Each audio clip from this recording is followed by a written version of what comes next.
The unhoused in the Austin area say they're grateful a temporary emergency homeless shelter in Southeast Austin is staying open for now. Last Thursday, City Council members voted to keep the marshalling yard open despite plans to close it next year. KVUE's Jessica Cha spoke with the city's homeless strategy officer about how important that shelter space has been. Hi, Jessica.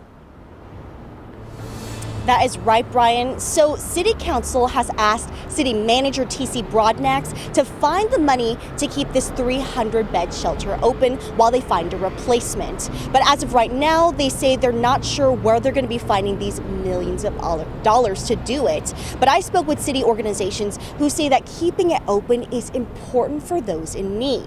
Now, I spoke with David Gray, who is the city's homeless strategy officer, and he says the marshalling yard opened as a shelter last August to deal with overflow at other shelters. And Gray says it takes $9 million to keep it running, but it's the city's most cost-effective shelter because of how many people it helps.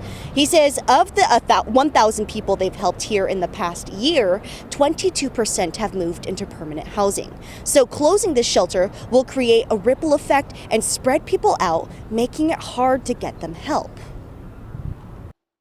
Every 1 year on the street ages you by 7 years. I mean, we can look at the health outcomes and the life outcomes of our clients and see that being homeless takes years off of your life. And so, again, these shelters and these resources that we're providing, these are life-saving tools and life-saving strategies. Beth Corbett from the Central Texas Food Bank was one of the advocates who spoke up at last week's council meeting in support of the shelter staying open. She says they partner with the shelter, and last year they served 62,000 hot meals there and as many as 600 per day. So she's seen how impactful the space is. She says it not only gives people a place to stay, but is a clean and dignified place to get food and help.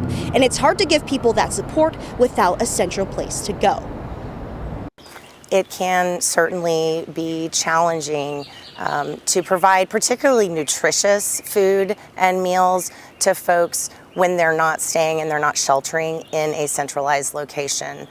That's why this partnership between the food bank and the marshalling yard team has helped us to ensure they're not only receiving safe sheltering, safe wraparound services, but also healthy and nutritious meals. Possibility of closing an essential facility. And other organizations like the Austin Downtown Alliance, the Other Ones Foundation, and Austin Pets Alive were also speaking up at last week's meeting in favor of keeping the shelter open. Now, Gray says that he and Broadnax speak every day talking about options for finding a more permanent shelter, but he says they have to consider, the lease, the space available, and the location, but he says they are actively looking for one.